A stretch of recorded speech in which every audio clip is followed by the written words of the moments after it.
Terminal Services, Part 1. In this nugget, we talk about terminal services, and this is Part 1. We start off with a discussion of the installation of terminal services, which is fairly straightforward, except that there are also some caveats that you should be aware of, such as the Internet Explorer security settings that are configured by default in the way that they are on a Windows Server 2003 server.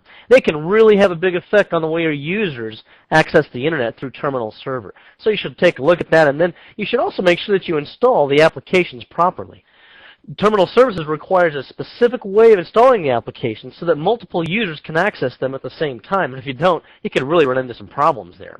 Then we'll take a look at the various options for a connection to Terminal Services. We'll take a look at some options that appear in the user account. And in previous night, we've looked at the options that appear in the remote desktop client, especially when we looked at remote desktop in a previous nugget. And then we'll look at RDP TCP. There's an option that appears within Terminal Services configuration, and it has several configuration options as well as the policies that we'll see in Group Policy, and they're available for both the user configuration as well as for the computer configuration. First, let's take a look at installing Terminal Services. To do that, you simply go to the Start menu, Control Panel, Add Remove Programs, where you've probably been many times before, and then access the Add Remove Windows Components. From within this, we're going to access Terminal Services. You'll notice that there's also a Terminal Services licensing component there. We will discuss that separately after we install Terminal Services itself. You don't need Terminal Services licensing initially because you have a 120-day grace period to use Terminal Services without any licenses. And that's very useful if you're in a lab testing environment or if you're in just a pilot program where you're trying to test this out and see if it's suitable for your users before you actually commit to purchasing the licenses. All right, let's go ahead and go down here, and we're going to find Terminal Server right here. So all you have to do is just click it. Now, as I mentioned in previous nuggets, the Terminal Server really is already installed on all Server 2003 servers. It only allows 2 administrative connections. That's the only difference between that and installing Terminal Server, which will now be what we call Terminal Server in Application Mode.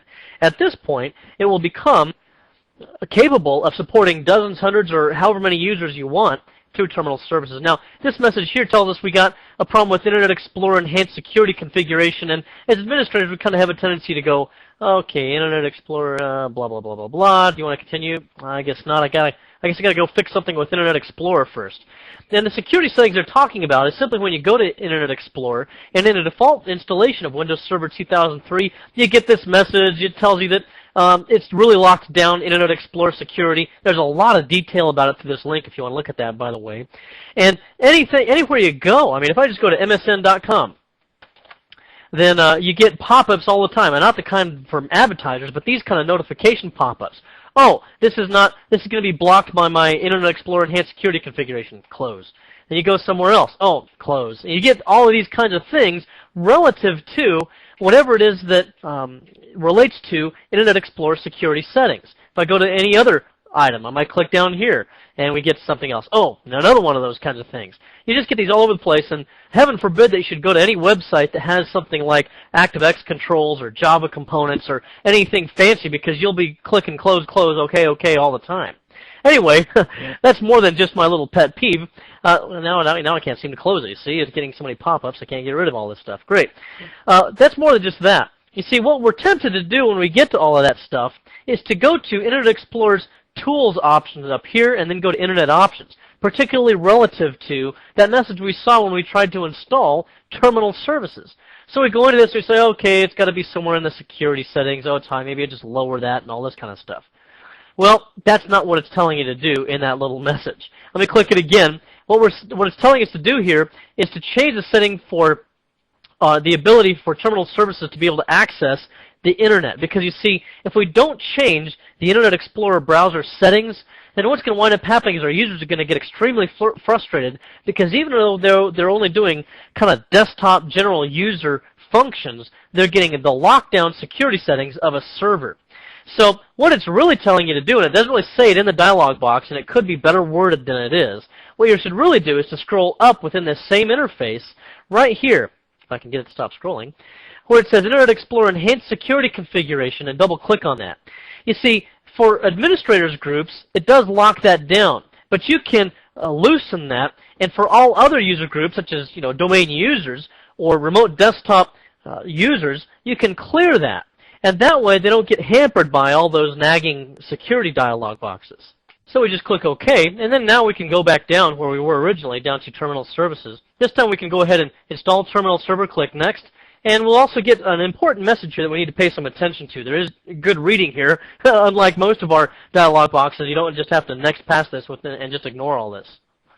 The first one is kind of similar to what we saw in our last nugget when we talked about remote desktop. Remember that we had to be a member of the remote desktop users group in order to be able to connect to a server using remote desktop? Well, that's true with terminal server as well. You have to be a member of the local remote desktop users group in order to connect to the terminal server, so don't forget about that. With program installation, I strongly recommend that you only install terminal services on a system that is brand new, has never had any applications installed on it, because those applications are likely to fail or have unpredictable results if you try to run them if you install terminal services after you've installed those applications. Because a terminal server requires applications to be installed in just a certain way that makes it available for multiple users to use at one time, among other things. And then finally, what I mentioned earlier was we do have a 120-day grace period so that we don't have to have a terminal services licensing server. And in reality, we are actually using licenses. They're all just temporary licenses. So we'll go ahead and click on Next to install terminal services. We can use full security or relaxed security. This relates to the kind of security related to applications. You see, a lot of older applications need relaxed security so that they can access certain parts of the registry, file locations, things like that. If you have pretty well compliant applications that are pretty up to date, most of the time those that install with MSI packages, for example, are usually pretty compatible with Windows Server 2003, then you can probably go with full security and just click on Next, and thereby not weakening security permissions on certain parts of the registry and file system. Then it takes a while to install itself, so when it's done, I'll see you on the other side. Now, then let me make a note about domain controllers in terminal services. Unless you're in a lab environment and you're limited on the number of servers you have, or a classroom environment, or you're just really on a tight budget and you have to put terminal services on a domain controller, you should try to avoid doing that. Because if you have, 200 connections using terminal services to your domain controller, then you've increased by the number of 200 the potential vulnerabilities to that domain controller, either through worm, virus, hack, or educated user that might be malicious. So we want to normally try to protect that domain controller as much as possible. If you don't have any choice and you need to allow connections to it through terminal services, let me point out some things in group policy that you can be aware of. Number one, this allow logon locally item is what we used to have to do in Windows 2000 to allow a terminal services client to connect to a domain controller configured as a terminal server.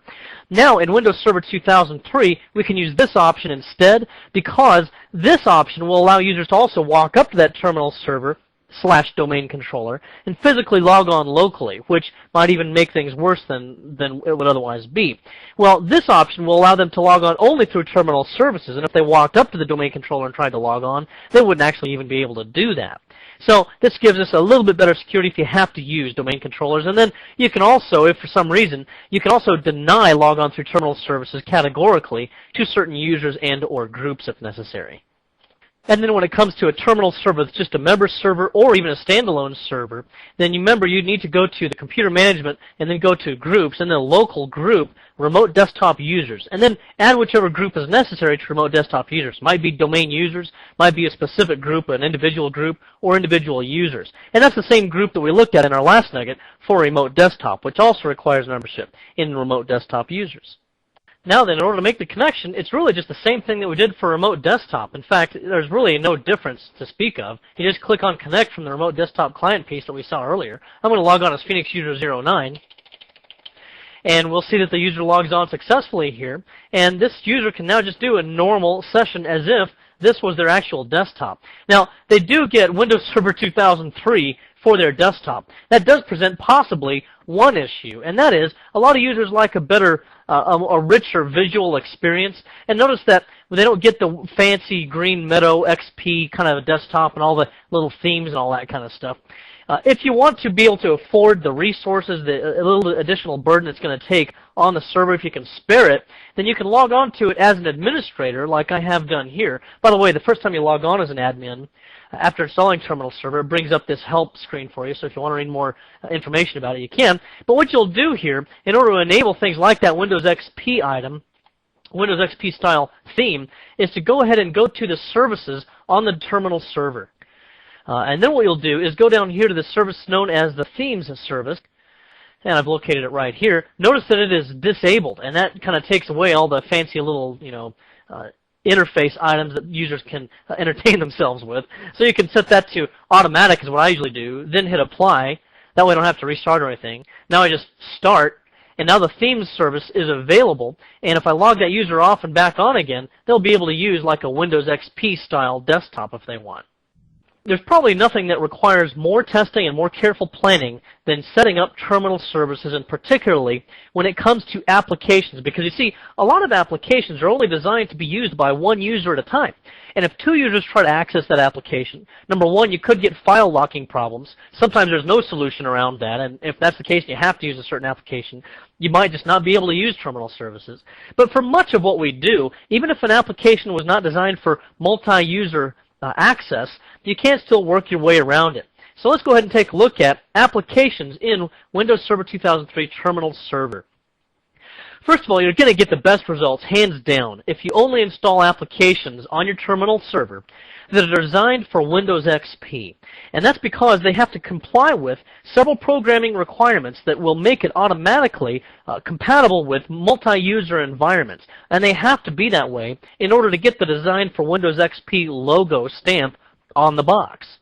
Now, some programming methods that go into the capability for something to be designed for Windows XP include the fact that the designers will avoid using legacy files. So, no legacy files such as autoexec.bat, config.sys, win.ini, system.ini, those kind of files, because they're machine files. And if the application modifies those machine files, well, then it's global, and it affects all the other applications and maybe the operating system experience in itself. So for terminal services compatibility and for it to make it designed for Windows XP, you can't use those legacy files. Also, we want to use Windows installer-based packages for installing applications. Why is that? Because they advertise their applications in such a way that each individual user can have their own settings stored within the registry.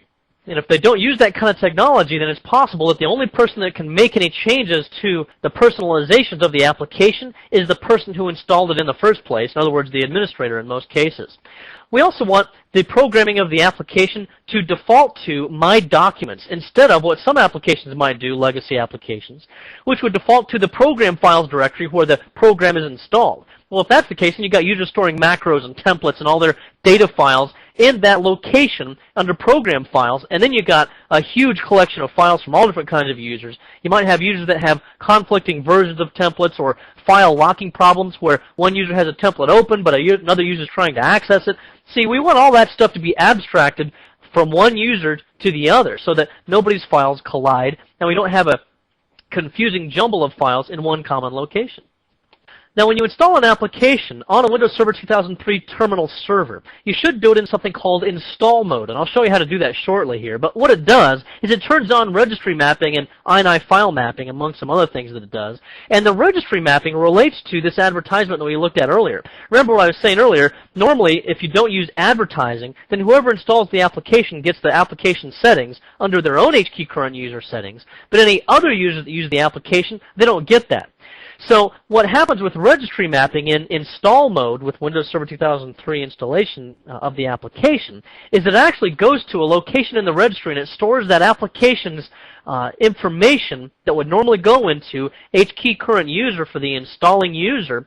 It stores that instead in this location. You can see down at the bottom, HKey local machine, software, Microsoft, Windows, NT, current version, terminal server, and then the install key here. What happens now is when another terminal server user logs on, the system looks at this key in the registry and it identifies if there's anything that the user doesn't have in their own HKey current user registry setting. Then if it doesn't, it copies it out of here and then it pastes it into their own piece of the registry. Using install mode that way, the users can get the application settings they need for every user that logs on through terminal server.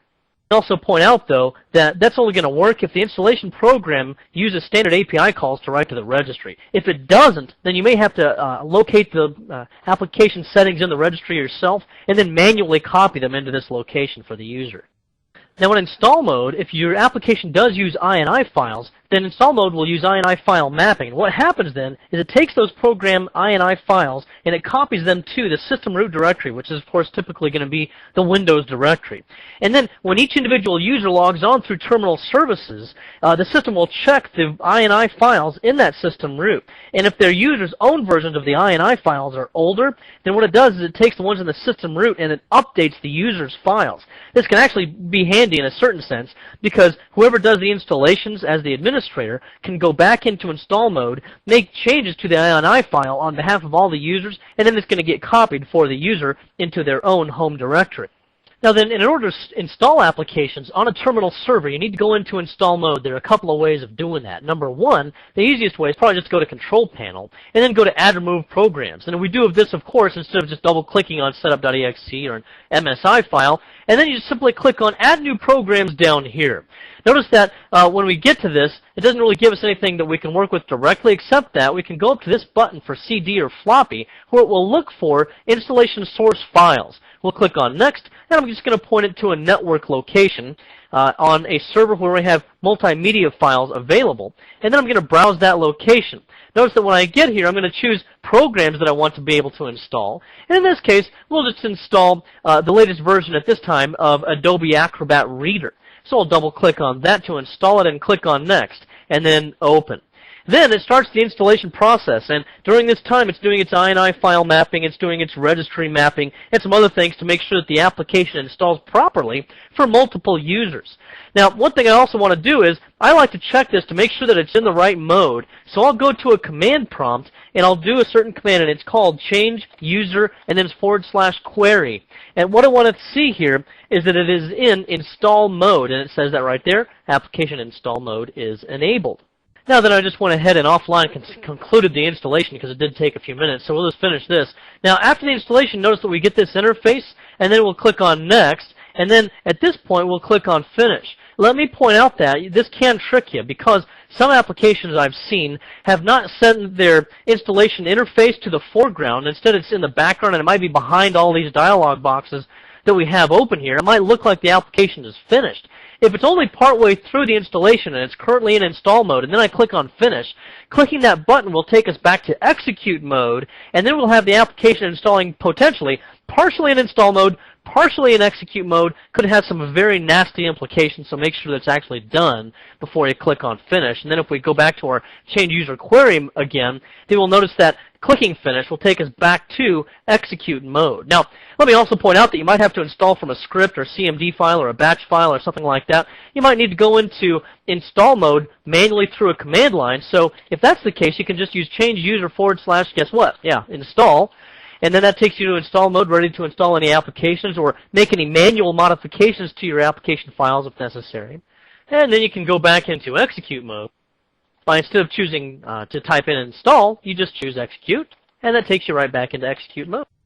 Now, in a previous nugget, when we were looking at user account properties, I kind of skipped all of these tabs relating to terminal services because I said I'd get to that when we got to terminal services. Well, here we are, so let me point out what these things do. First of all, they're starting the program. This does not mean that a specific program is going to start up when a user logs on to Windows in a generic logon, only during a terminal services session. So if I want them to launch and run, let's say, only calculator when they log on to their systems using terminal server, then that's all it's going to be able to give them. And in fact, this is a Phoenix User 04, so let's go ahead and test this out, and I'll show you something kind of interesting about the way this works. You see, when this user logs on, all it's going to give them is the application known as calculator, nothing else. Notice that there will be no start menu, there's no taskbar, there's no ability to go to task manager, there's no ability to alt-tab back and forth between other applications. So this is it. And this is all you get. A very good way to lock down something like maybe a kiosk computer that you only want to run your company's software that demonstrates what your company does, that kind of thing. That way out there in your lobby, for example, you just can't vandalize it or something like that. And in fact, the only thing you can do with this is to run the application, whatever it is, and then when you close the application, you log off. And that's the only way to log off in actuality. Now then, apart from this, the only other thing that's new on this tab, because we've seen these others in the remote desktop client piece, is the default to main client printer, which helps you to still print to your own client printers instead of a remote printer, even though you've connected to the client printer as a logon. Then on the Sessions tab, a session, by the way, is an actual connection to a terminal server. A Sessions tab, we have a disconnected session or an ended session, as you can see in various places throughout this interface. And let me explain to you what the differences are as I log on, just as a trainer here. You see, when I'm logged on to this account, if I click Start and log off and then hit log off, that becomes an ended session. On the other hand, if I have an application open here and there, I might have a few things going on here. Then what would happen is, if I just disconnect this session by going up here to this address bar, to this connection bar, and then clicking on the X, what happens is the applications are still running, and that terminal services session is still running. So that if I connect again with the same credentials, then you'll see that I actually get the same application here, this Active Directory users and computers, Notepad is still running, all that stuff is still going on, which can be both bad and good, because you see what happens is, if I've got applications that continue to run, maybe they're processor intensive or they're resource intensive in some way, memory intensive, then that disconnected session where I just clicked on the X up at the top, that continues to occupy resources, maybe costing other users performance. So I might want to end that disconnected session if it's just abandoned after it's been abandoned for, a day or something like that. Or if you've had someone who potentially went on maternity leave and if they're gone for weeks, well, you wouldn't want to leave that just open indefinitely. Also, note that you can make this whatever length of time that you want. So that if they don't have the length of time that I want, I can just type it in like this, and you can be as specific as you want to be. Now we can also specify a time limit for an active session, and that might be useful if I don't want someone to hog all the resources on a terminal server. Maybe we have limited resources available. Then I'll say you can only use that session for an hour before it'll kick you off. Or an idle session limit, so that if someone's just sleeping at the keyboard there, not doing anything with the keyboard or the mouse for 30 minutes, then we can kick them off after that period of time. So those kind of things are useful to conserve resources on the terminal server, and if they reach one of these limits, by default it will disconnect them from the session, but it can also end the session, but you have to be careful of that, because if they had any open files at the time that were not saved, then they will not get those files saved. You can also allow reconnection. This relates only to Citrix ICA clients. You see, when a Citrix ICA client connects, that client software has a serial number. And you can allow reconnection from a different client with a different serial number if you want, or from the originating client only. And that might be useful as a security measure. Now then, you can also enable remote control, which is default, and you see all default settings here. And this would, by default, require the user's permission to just view the session, but you can also interact with the user's session, again with their permission. You can also remove the user's permission so that you can interact with the session without them even knowing about it. And that's really where all the fun is, isn't it? Okay, then you can also go to the Terminal Services Profile path here. This has relevance in terms of, especially something like clustering. Now in clustering, we have multiple servers that all serve out the same application. So for example, in terminal services, I might have 3 terminal servers in one cluster. Each one of the terminal servers is a separate node or a separate server within that. Now I might have a user that connects to node 1 today, and they store within their local profile a critical document on the desktop. Now when they log off and come back in tomorrow, they might log on to node 2. Node 2 has a different local profile because it's going to store all this in the local documents and settings profiles on each one of those terminal servers. Now they can't find that critical document, and now they're in trouble, and so are you if you can't find the file for them. So if you get into that kind of situation, you could enter in a profile path here, and this would just be the common uses that we have, server, whack server, whack share, and then the name of the user account. And this essentially gives them a roaming profile for any time that they're in a terminal services session.